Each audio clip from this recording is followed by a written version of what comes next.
Hello, all you rock and roll fiends. Welcome to another edition of the Ugly American Werewolf in London Rock podcast, recorded in central London, just off Abbey Road. And this week, we're going to go back to the well for another UK band that was really important to me and Action Jackson growing up. And that's The Cult. Of course, Americans best know The Cult from Sonic Temple and the big hit Firewoman off of that record. But obviously that was their fourth record. They came from somewhere before that. They had a history, and in 1985 they made their second album called Love. Now they kind of came out of a couple different bands, Southern Death Cult for Ian, which eventually evolved into Death Cult, and then that became The Cult when he and Billy Duffy were together. And then Ian Astbury, Billy Duffy, and Jamie Stewart on bass formed a unit that recorded some incredible songs from 1984 to 1989 and their first four albums. Maybe had a little bit of a rotation at the drum spot, but those three were great.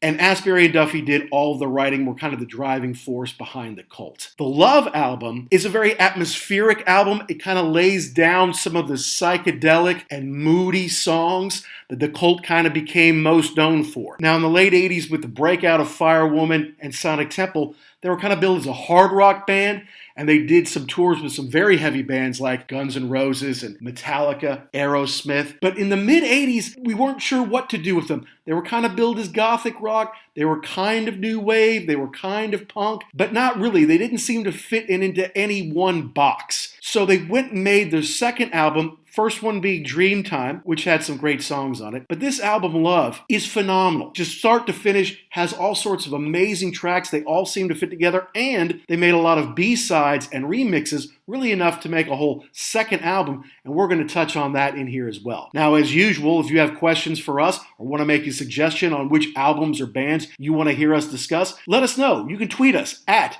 ugly_werewolf or at actionjax72. And of course, you can check out all of our past episodes at www.uglyamericanwerewolf.libsyn.com. But for now, Jackson and I are going to get together. For Jackson, this is really one of his favorite bands of all time. I always say the Stones, Led Zeppelin, and Rush occupy my top three. But I guarantee you that The Cult are up there for him. Very special in the pantheon of rock, personally, for Action Jackson. So we're going to dive into all of our experiences, seeing The Cult, hearing The Cult, how we discovered Love, and why it's so important to us. All right here on The Wolf.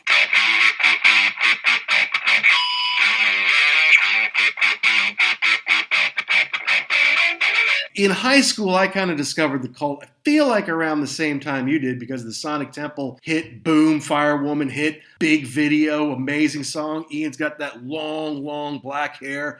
They've got Matt Sorum on the drums in the video. I'm like, this is a big time rock band. And then, I don't know, I had a buddy Davis who was really into them, and he went back and found like the Manor sessions and the older stuff with like Love and Electric and some of those on there. But how did you really get into The Cult and then find Love? So, yeah, pretty much the same way. I was just sitting around, and in 1989, I was looking for new. Give me something new. I want something new. I'm tired of listening to this. Because the problem was that the rock radio stations, like the classic rock ones, they really just played the same ones over and over and over again. And so you kind of got to the point, and then, like you said, Sonic Temple hit, and I was like, whoa, what is this? This could be interesting. So I went out and I got a copy of Sonic Temple, and I listened to it 7,000 times. And then it was, hey, you know these guys have other records, right? No, I did not. Okay, let's go there. So yeah, then down the rabbit hole, and then I think pretty much Love and Electric at about the same time, and then so I pretty much worked it backwards. So I listened to Electric for a while, and then I got into Love. To me, this record was always there. And then I got Dreamtime, and I've got everything they've pretty much ever done. But to me, this was their purest form. I think they started to go some different ways. There's a whole big rigmarole about what Electric turned out to be, what they wanted it to be.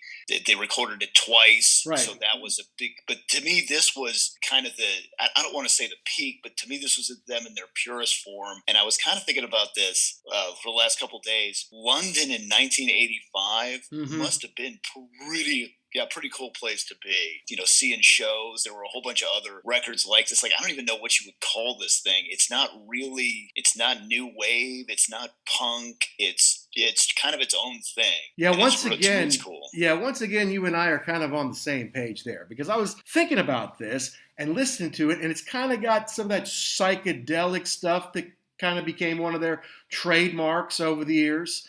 Obviously, Billy's guitar is a big part of it here, but I'm with you. I don't want to call it their apex, because obviously they made a lot of great records since then, and even some in the last 20 years that have been pretty good. But this is the one I always go back to, and I've listened to it, hundreds of times, more than Electric and Sonic Temple at this point, because it just has this feel to it. And you're right, it doesn't necessarily fit in. It's not straight ahead rock. It's not punk.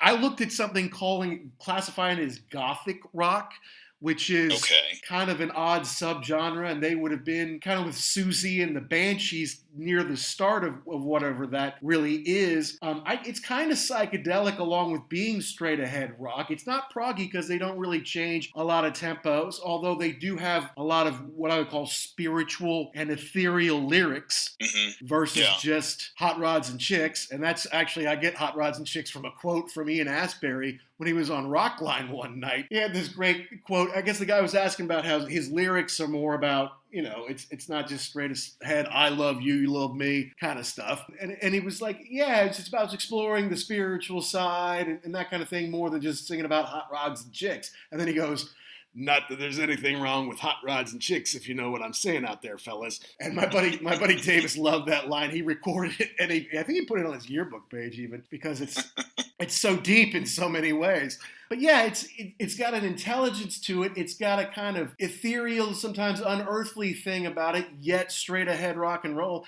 And it obviously wasn't techno. It wasn't, because in the 84, 85 range there, you're seeing a lot of techno. Obviously, bands like Duran Duran are really hot still on the pop side of things. So it didn't necessarily fit in there. And I feel like even later, you didn't see them on MTV really until Firewoman came out. They had songs off Electric and Love, for which they made videos, and big hits. I mean, She Sells Sanctuary has kind of gone on to become a huge hit used in commercials and movies. And even though it may not have raced up the charts back in the day, it occupies a big space in pop culture, I feel like, and maybe more so over here. And Rain was the one that really kind of turned me on to, oh my God, this is really a special band. But even Revolution was a bit of a hit for them. So it was an interesting time, and I don't think MTV quite knew what to do with them. I remember maybe seeing some Cult on the alternative shows, like 120 Minutes, which they would,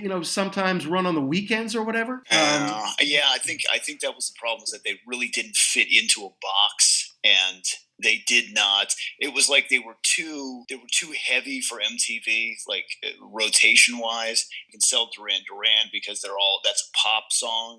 But this is like, especially here in the United States. But yeah, it was one of those. It was like a box in the attic, and you find it and you open it up, you're like, oh, what is this? And then the cool part about it is, if you keep opening the boxes, there's more little boxes inside, because they got a lot of mixes and extended versions, and those are really cool. Yeah, that's another thing about the Cult that I always liked, is that some bands, all you can really get is their albums. And that's fine. It's a good thing to be able to find all their stuff if you get into somebody and you want to hear everything they've done. They just release records, and the B-sides are primarily from the records and that kind of thing. But the Cult had more B-sides. They had a lot of remixes. And I think remixes have become more popular over the years. Seems like it's more of a European thing to have different dance club mix. Like you could take more of a rock song and try it in different kind of dance club mixes. Pop songs maybe in the US, but not so much on the rock side. And so it's always cool when there's other stuff out there. And when you put out 12-inch singles opposed to just the 7-inch singles, and you could put extra songs on there, there's more material. And Love has a whole another album worth of material, and you couldn't always get it. And there was always kind of these legends of the Manor sessions and things that were, different times where these things were recorded.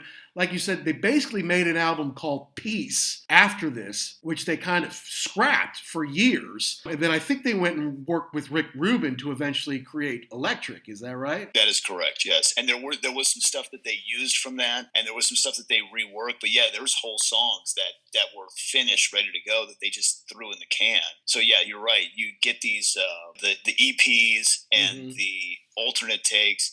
And back before the internet, it was kind of like you found this little treasure. Like, what? Oh, yeah, a friend of mine, he told me that they got this whole other thing. That can't possibly be true. And then you kind of go and find, I found this one, or I found the Japanese, version or something like that. If you found, it was like, you'd have to go to one of those really dumpy record stores that were like in somebody's basement where they had just a zillion. There were a couple of those in New York that were just really like, you thought you were going to get like hepatitis or something. They were so disgusting, but they had these just things that you'd never even seen before. Of course, now everything's on the internet, but back then it was cool. And yeah, it was like they just kept going. There was a whole treasure trove of other stuff you could find. Yeah, it's amazing. And I remember Davis and I found this box set of CDs, and each one kind of had 3 or 4 songs on it. But yeah, it was like all the EPs and kind of compilating the B-sides and the single versions, all the different stuff. And it was rare, and it came in this special little box that had room for the other 3 that you couldn't get with that box set, but you could get one day. It was like a rare release. And I was so impressed with him when he bought it. I'm like, oh man, that's some rare stuff. Now, eventually, they did put out like a 5 or 6 disc rare cult collection that was very limited to something like 15,000 copies. And then there was an even more limited edition that had maybe 5,000 copies that had some more rare live stuff on it. And then eventually later that year, I think it was 2000 or so, 2001 in there, they put out the best of Rare Cult. And I have that, and it has songs that, could have been maybe singles or at least could have shown up on a record somewhere. But I mean, for the most part, you can hear all of that stuff now. And it's great for collectors that you can find the B-sides, you can find all the stuff that was originally supposed to be an album. You can get Peace now. Peace was originally released as part of Rare Cult, the box set, but they eventually released it with Electric All Is One. Of course, I have that. And of course, the Love Expanded Edition, the 2 CD set, is one that I bought pretty quickly as soon as it was available. But there is an omnibus edition, Jackson, out there, the 4 CD set. And I was curious if you ever had the urge to pick that one up. Yeah, I think I need to do that. I do have the black box set that's got 7 discs in there all together, and the last one it's all just mixes, and it's pretty cool. I might have to get that omnibus one because that looks pretty cool too. I'm just a sucker for, give it to me, I'll take it, because that was the first time. I think this came out in 2000, this box set, and that was really where you could find Peace. Right. It wasn't labeled as such, but you had like Zap City was on there, and right, Love Trooper, and all of those deals, Groove Co. So yeah, I think I got it for a gift actually, and I was I wore this thing out. That's a but good then I was gift. like, I don't want to listen to it too much because I don't want to mess with it. But yeah, it's pretty cool. Yeah,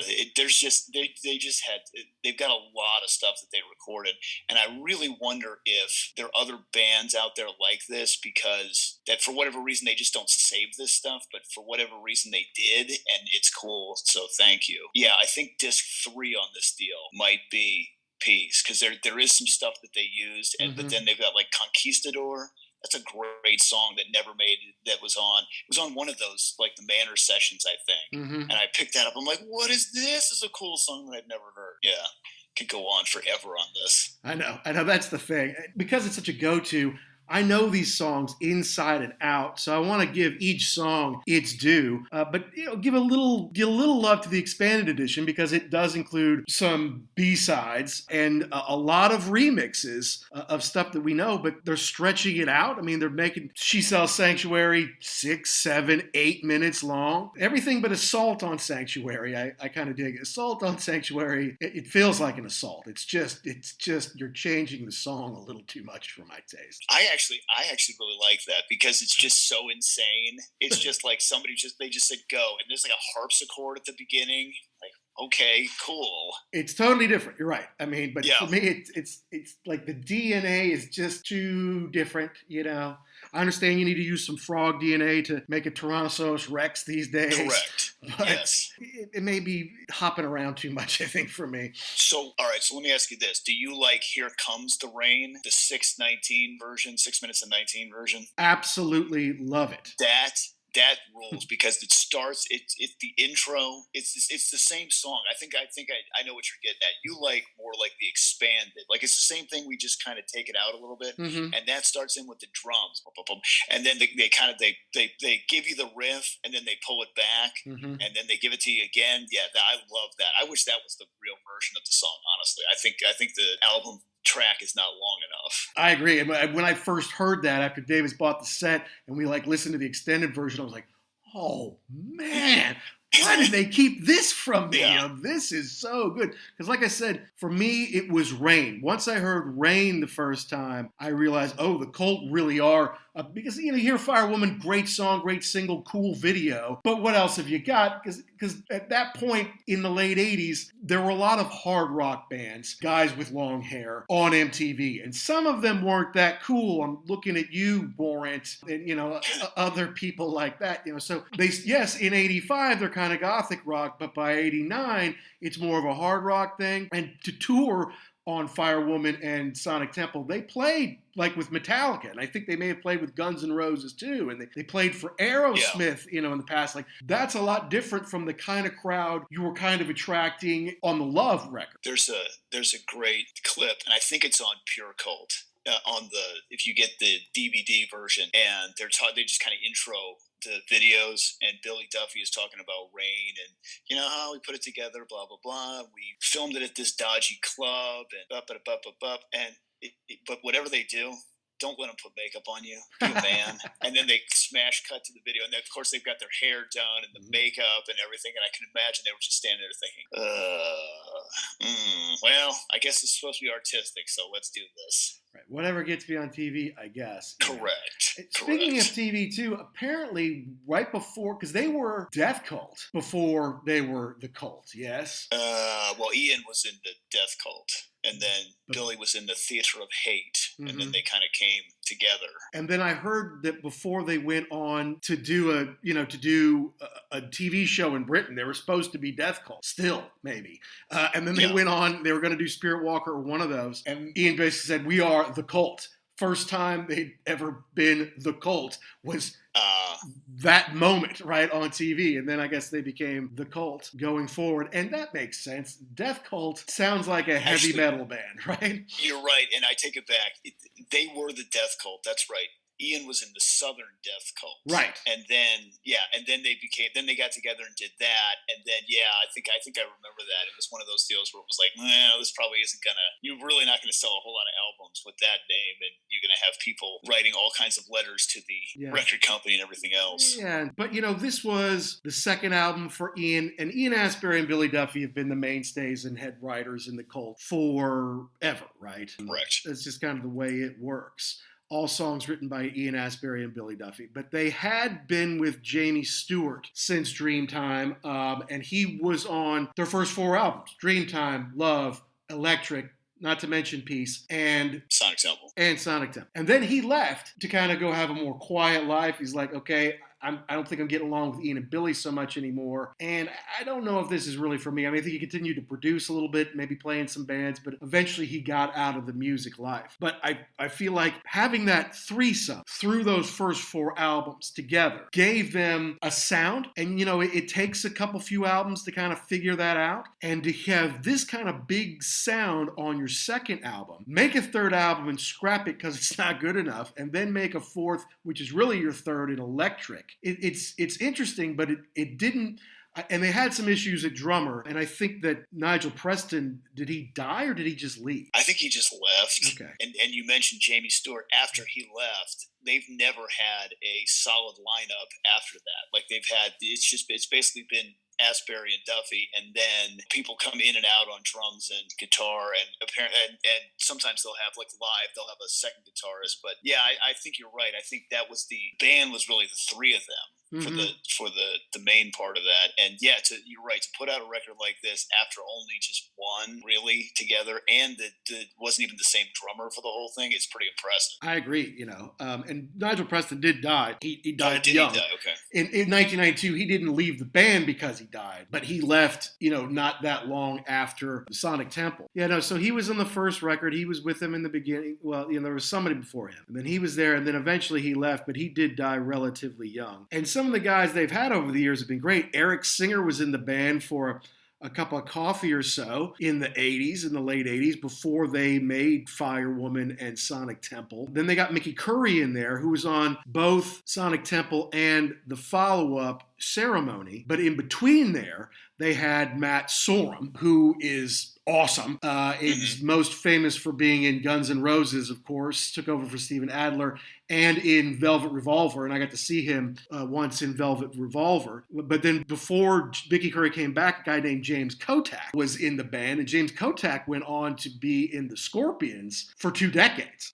Okay. I knew that guy looked familiar, because I was looking at some stuff, I'm like, where have I seen that guy in before? Okay, yeah, he was in the Scorpions. Okay. Yeah. And yeah, for a long time.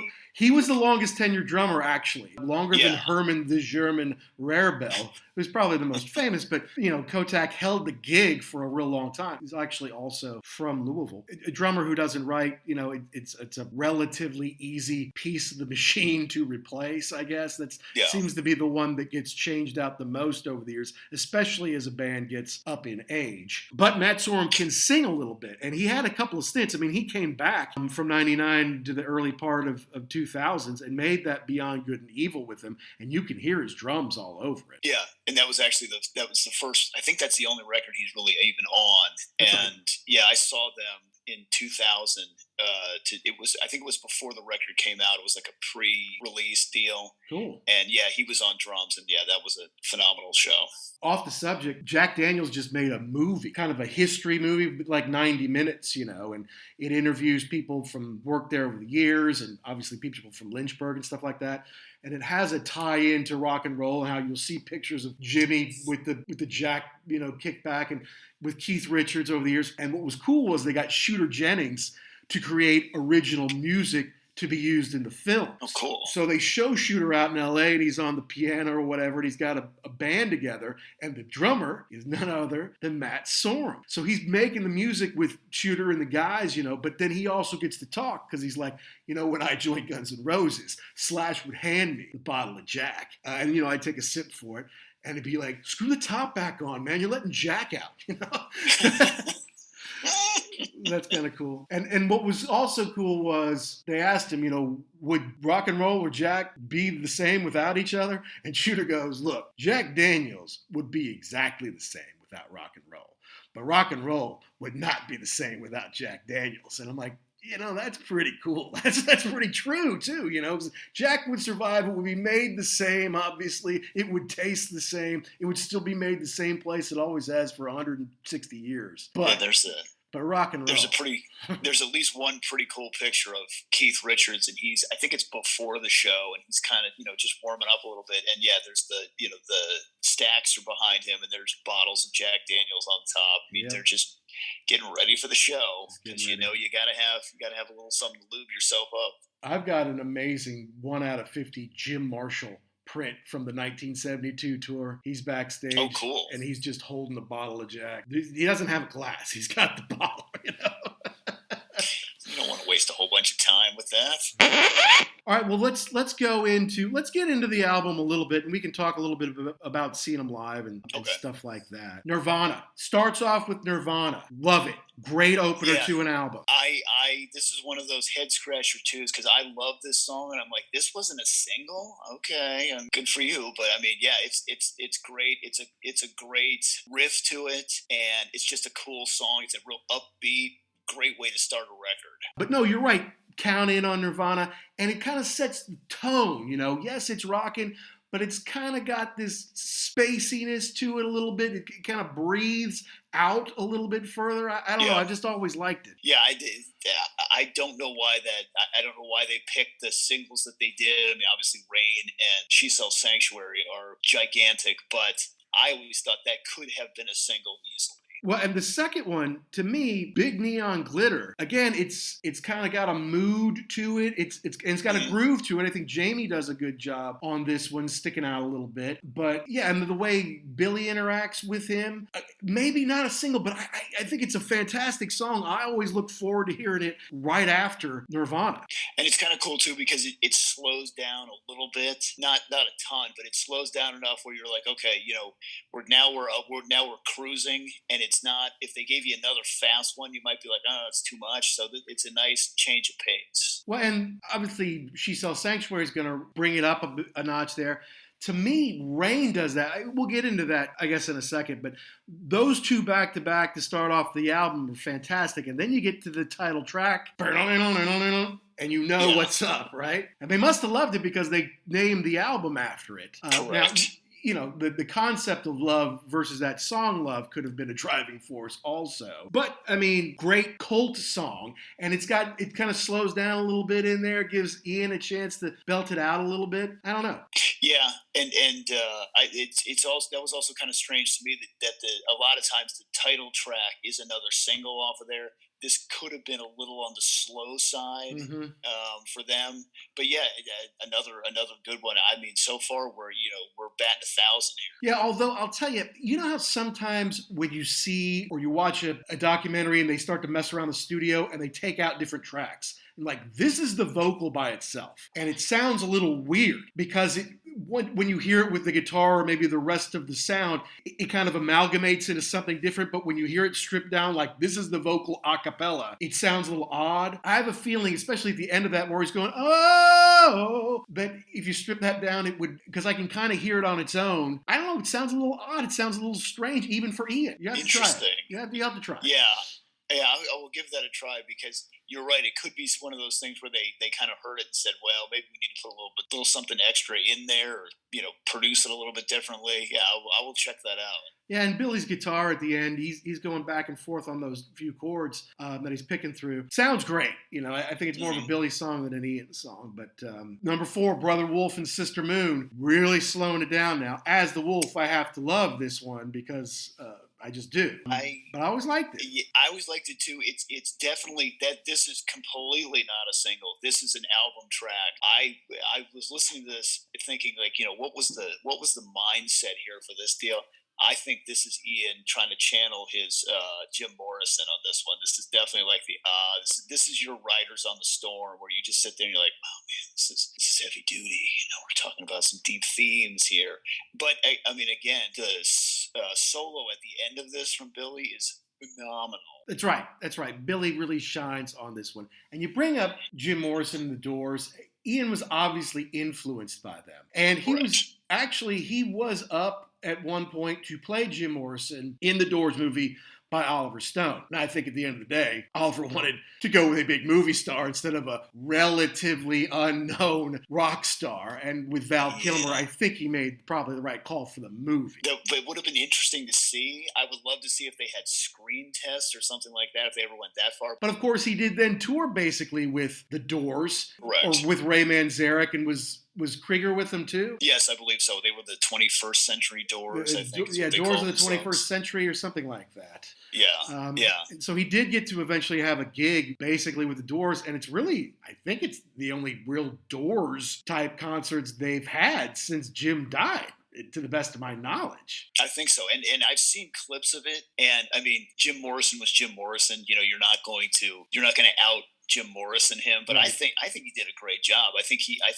understood what he needed to do, and it sounded pretty good. But I think it got bagged on because people were like, well, you're just trying to be Jim Morrison. Well, I think it was more of a tribute than him trying to be Jim Morrison. Right. I mean, Jim's not around, and it's Jim's fault that Jim's not around. So correct. If you want to hear something that's like it, and you want to hear the band that was good behind him, it wasn't all Jim Morrison. Yes, he did the writing. Ray Manzarek was an amazing keyboard organ player, and Krieger was a good guitar player. You put them all together and they were great. So give him a chance, I say. But those things don't last forever, and he could go back to the cult, so he did. Now, song number 5, Rain, which I'm guessing was the last side of side 1 of the cassette. Absolutely my favorite cult song ever is Rain. It's the one that sucked me in. It's the one that It's bold and it's going to be fast and upbeat, but it's not a heavy song. And again, it's kind of moody. It's got a little bit of breath in it. And I think it's just a killer riff. And it's not that hard to play. If you're a budding guitar player, you can learn the Rain riff and say, hey, that sounds pretty good, So I don't know. This will always be my favorite. And I love this song because you can listen to it now and it doesn't sound dated. Like it's just a great track. There's a lot of stuff from the '80s that you're like, oh, that was a time capsule of that thing. This is still like, you could put this on today for somebody who'd never heard it and say, hey, that's a good song. I like that. Who is this? What's going on with this? This is a good track. And like we talked about before, if you like this song, go check out the Here Comes the Rain, because that's just even more awesomeness. That's right. They pull it out a little bit. They let it ring a little bit more. Yeah, it's killer. I listen to it every time I get the chance, and it's obviously the song's been featured in movies and TV shows and stuff like that over the years. It's not just us that like this song. Again, maybe it didn't run up the charts back in the day. 1985, this is a strange time for music, and these guys are kind of tweeners, right? They're not hard rockers. They're not heavy metalers. They're not just new wave. That's not exactly who they were. No. Yeah. But they're harder than the Smiths, but they're different than REM. They're not the Misfits. It's hard to categorize. Do with these guys? But see, but that's what makes them special, and I think that's part of why you and I like them, is that they don't just fit into a category. But thankfully, they got put into the hard rock category so we could find them and find this stuff from back in the day. It's the old dichotomy, right? I don't want to just hear the singles. I want to hear the whole album. But I'm not going to listen to the album unless you've got some hit singles to get me interested.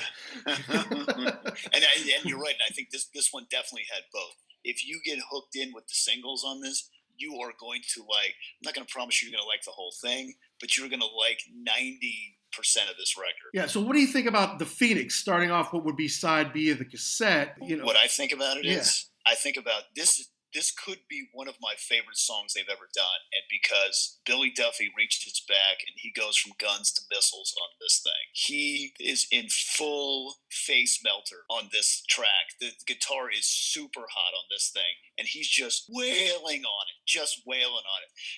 And it's got the intro where it's like he hits the chord and it rings, and then it builds, and then it goes into the thing, and then he's just wailing on the guitar. It's kind of got that fire, I'm on. Yeah, it's pretty psychedelic, right? He's got some wah there, and maybe a little whammy even sometimes. Definitely some wah on there. And it's more 60s sounding, and the 60s were still very out. At the end of the 80s, the 60s came back in a big way. Like, people were nostalgic about Woodstock, and the Who and the Stones did big tours. Like, the 60s were back.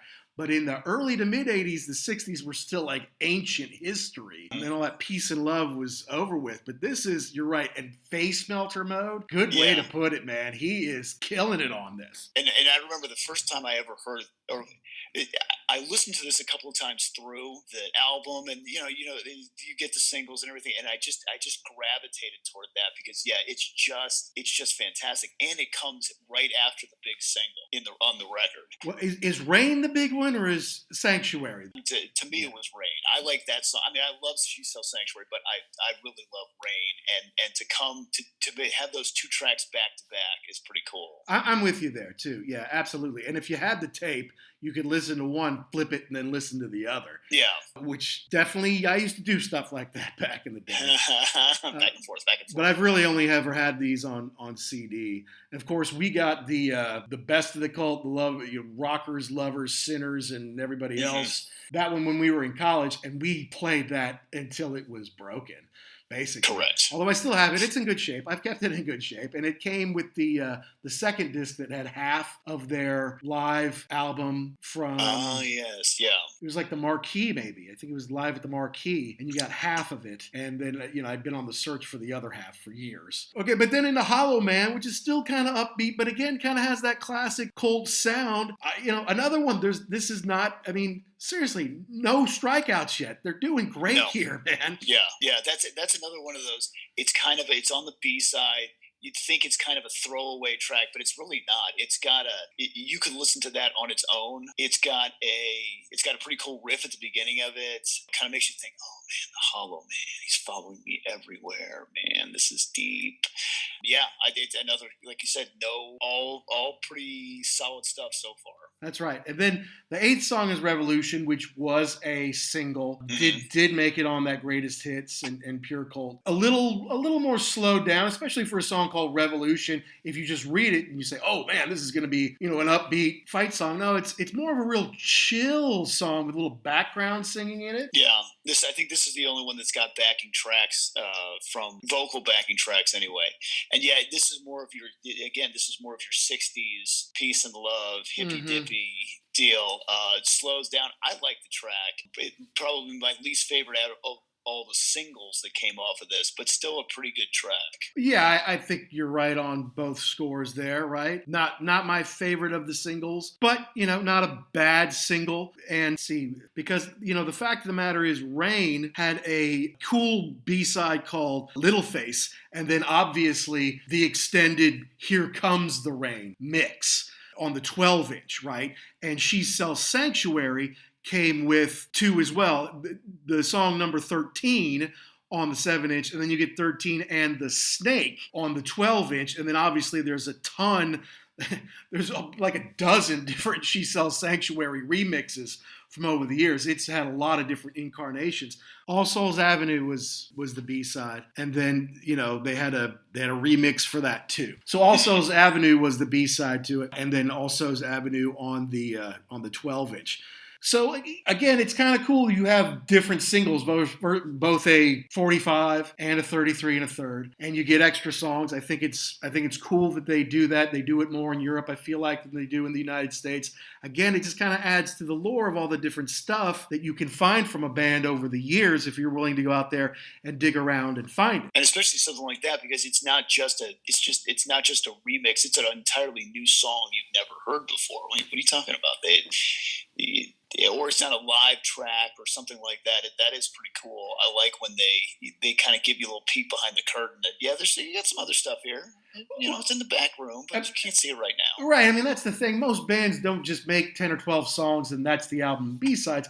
Usually there's something like 20 or more concepts that eventually they take the best ones, they cobble together to make an album, and then they take some for B-sides, and then some maybe they work on later, or they just kind of stick them away.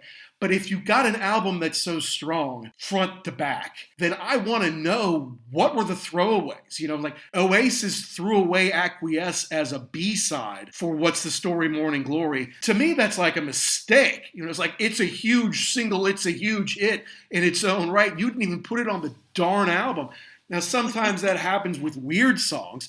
We talked about how Beth was the B-side of Detroit Rock City, and sometimes you make a throwaway and you think, all right, well, they're not going to like this, and then it is the big one. But I want to know what the other ones are, because when you get to number 13 and The Snake and Little Face and Judith and Sunrise and All Souls Avenue, not just remixes of the songs, but new original stuff, this is great stuff. I mean, they have an album of half of new stuff, and then you throw in all the remixes at the time, you've got a couple albums or more. Yeah, and we could talk to these guys all day long. I would like to know, you had 10 tracks on the record in 1985. What made you pick those 10, and what made you punt these other ones? Obviously, you like them enough to actually record them and then include them on the expanded editions later on. Right. But what was it about that you said, this just isn't going to work? I agree, because sometimes something just doesn't sound like it fits at the time.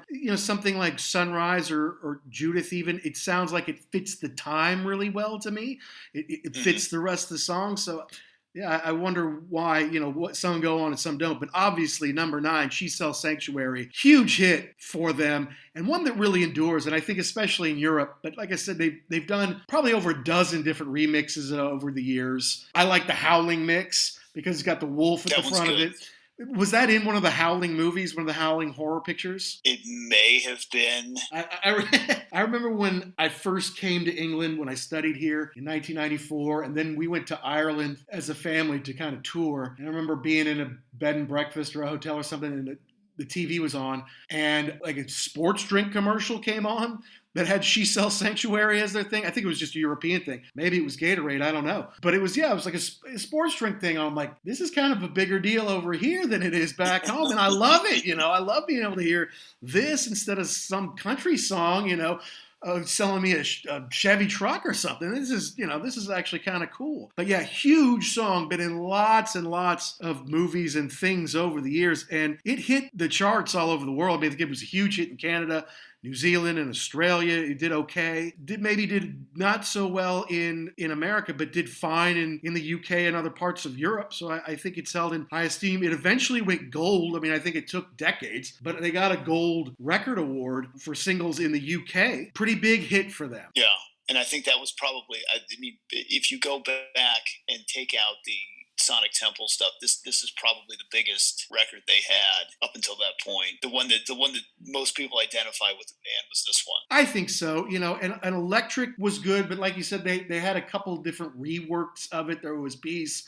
It went away. Then they did Electric. They were still kind of searching for where they were. I mean, I remember seeing advertisements for Electric in like skateboard magazines. Again, kind of where do we put them? Are they gothic? Are they punk? Are they new wave? Yeah. Hey, I'm not sure yet. And maybe they're not sure yet.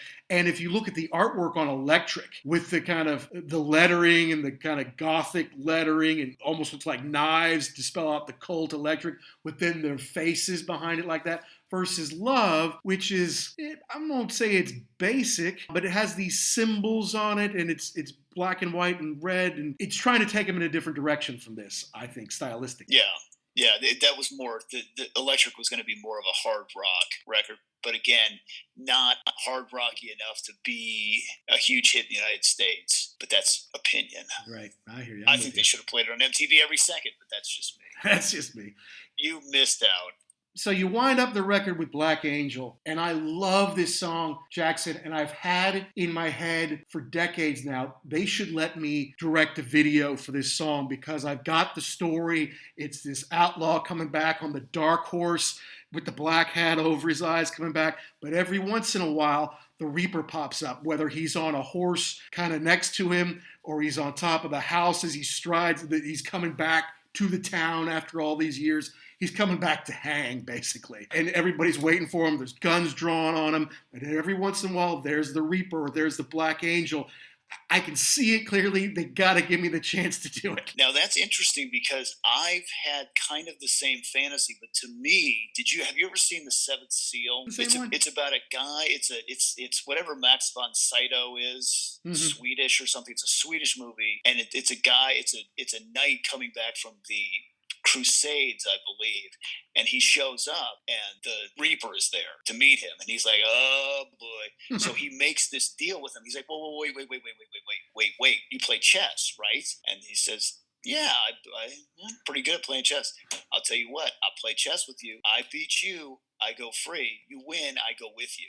And so the whole movie is like, it's a little bit, and then he goes away, and the night goes a little farther, and then he thinks like, oh, maybe he kind of forgot about me, and then he shows up again. He's like, time to play again. And this is always, so the deal is that he's with them the whole time, and that's always made me think of this. It just, he goes on for a little more and he learns a little bit more, and then the guy he plays again, but he's always got the Reaper by his side on this deal.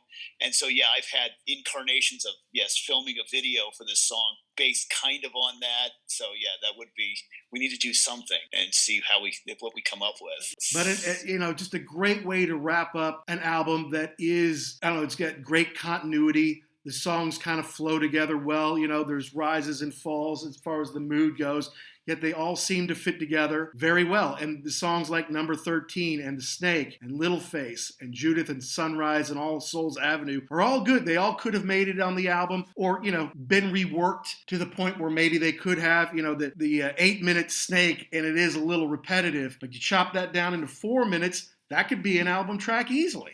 Yeah, and I think it's kind of cool because this is kind of all the rage now with reissuing albums. Because if you're gonna buy it again, they got to give you something extra. So they'll put a live track or they'll clean it up a little bit. This is an entire another album you get with this deal. So it is really cool to see to have something like this with so much extra content. You could buy it all over again and not be upset with it. Right, and I did. And the omnibus edition now on disc 3 is basically those first two that we just kind of gone through a little bit. Disc 3 are like the demos. And there's an instrumental called Waltz, which I'm not familiar with. But, a lot of time demos are just, it's unfinished versions of the song, or they're bad versions of the song. Sometimes it's cool to see how they progress. But really, a lot of times, it's just like, this is when we got to the point where we knew we could finish it, And then they did finish it, and it's better, to me. Yeah, I heard an interview with, I think it was Elton John, and they were talking about demos.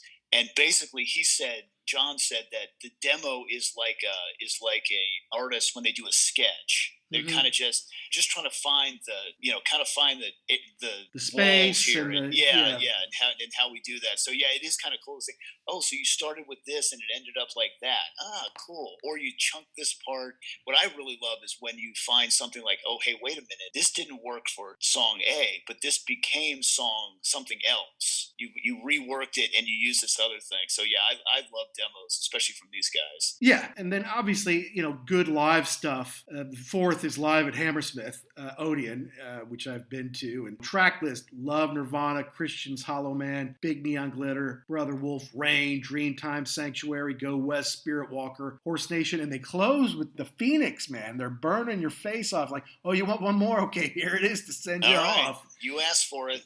I'm going to napalm you right now. I might have to get that because that actually looks really cool, especially the live stuff.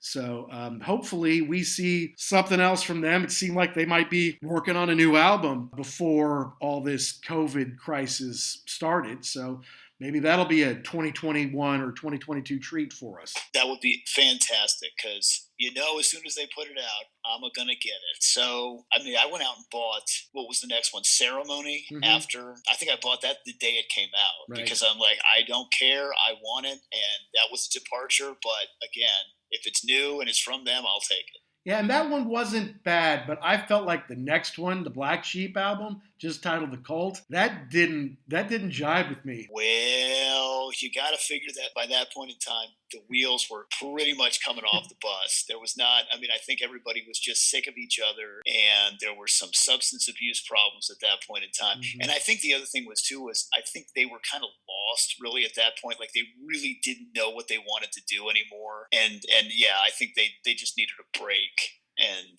unfortunately, very famous story about how we got the butt end of the breakup. They announced that they were not going to do the show the night we were going. And oh, by the way, the band's broken up and we're done.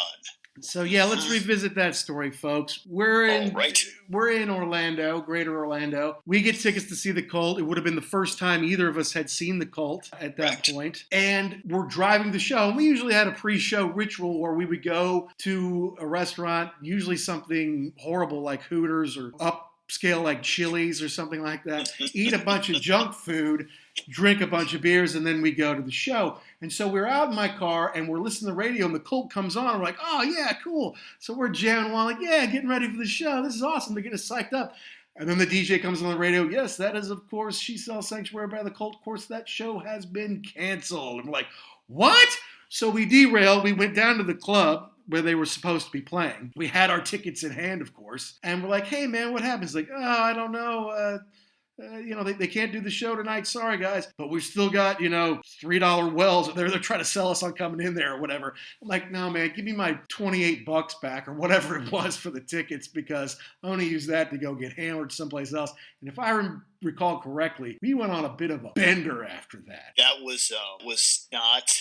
We took out our frustrations on our livers that evening. Yeah, and it was something like oh, somebody's not feeling well or something like that, and that's why they canceled the show. So I was thinking maybe okay, that was a little glitch. Get everybody together, and then they'll come back and play. And then 2 days later, they're like, no, somebody's in rehab. Yeah, they're rehab. Done. Yeah. That I can't. I think we ended up. Where did we end up? We might have ended up at Janie Lane's Sunset Strip, I believe, a club in Orlando. And yes, just very unkind to ourselves that Worse night. for wear, just so bad. Now, eventually, I did see them a couple of times. You did too, didn't you? Correct. Yes, I saw them. The first time I saw them, it was really weird because this was probably 1998 or 99, and there was a guy on the radio in Connecticut. But you could email him. You could email him with any questions that you wanted. So I was like, okay, you know what? Fine, we're gonna test this joker out. What about the cult?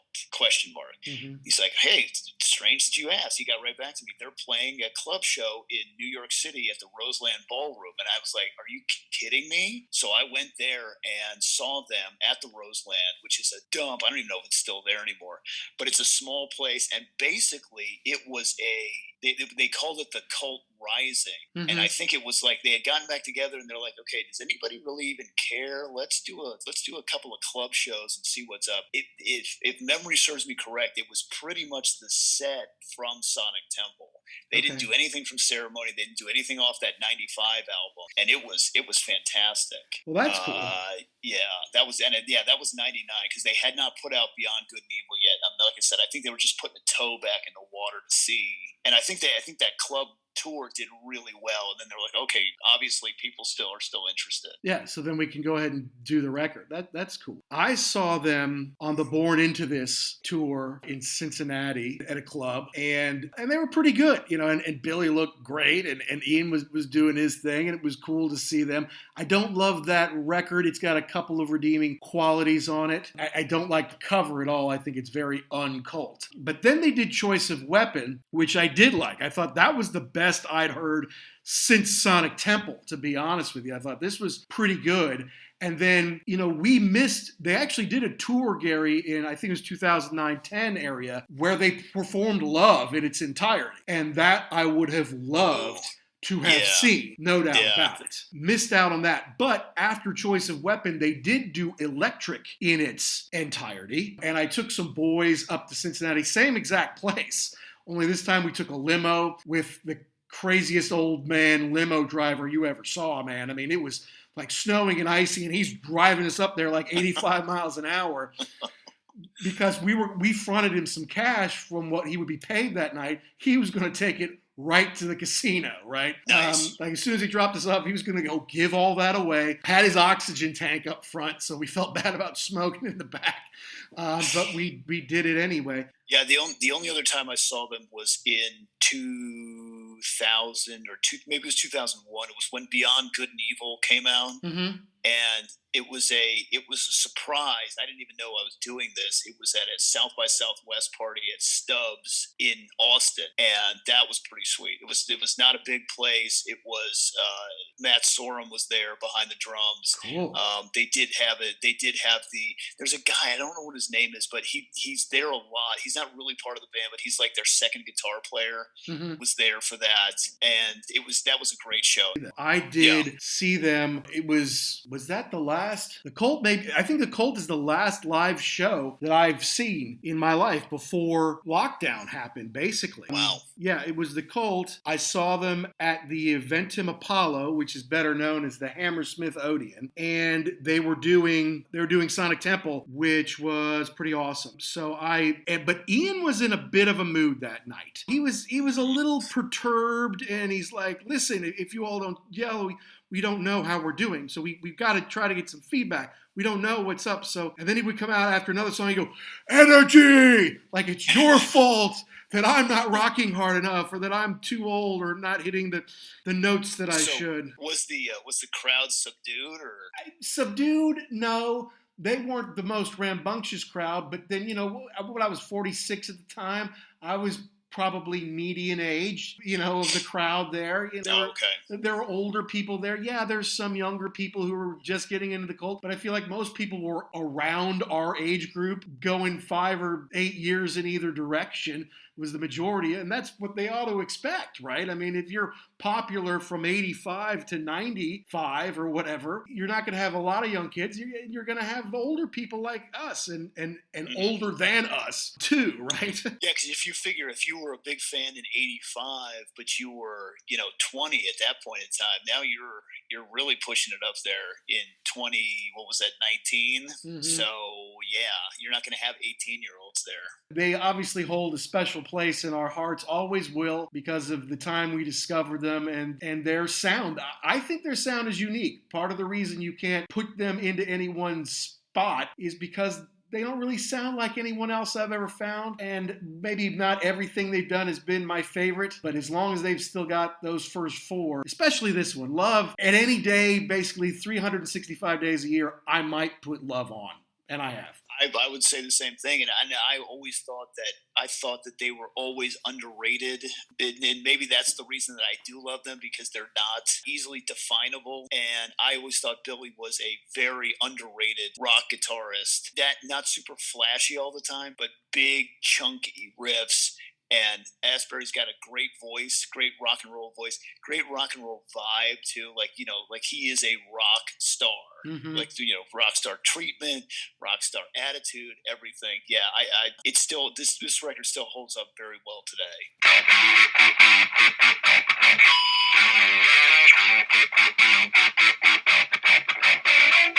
That's our take on the Colts' Love, the 1985 underrated classic that really helped them break out onto the independent scene, maybe set the stage for them to do bigger things later in the 80s with Sonic Temple and Firewoman. But just an amazing album, and I think one that doesn't get its due, especially in America. So for those of you who are familiar with Firewoman and Sonic Temple and think that's the beginning and end of the cult, I highly suggest you go out and get it, and get the deluxe version where you can hear all those B-sides and great remixes as well. Hey, as usual, folks, did we get something right? Did we get something wrong? Did we miss the point? Tell us. You gotta let us know. Reach out to us on Twitter at ugly_werewolf, and be sure to check out all past episodes at www.uglyamericanwerewolf.libsyn.com. Until next time, folks, all around the world, be cool and stay safe.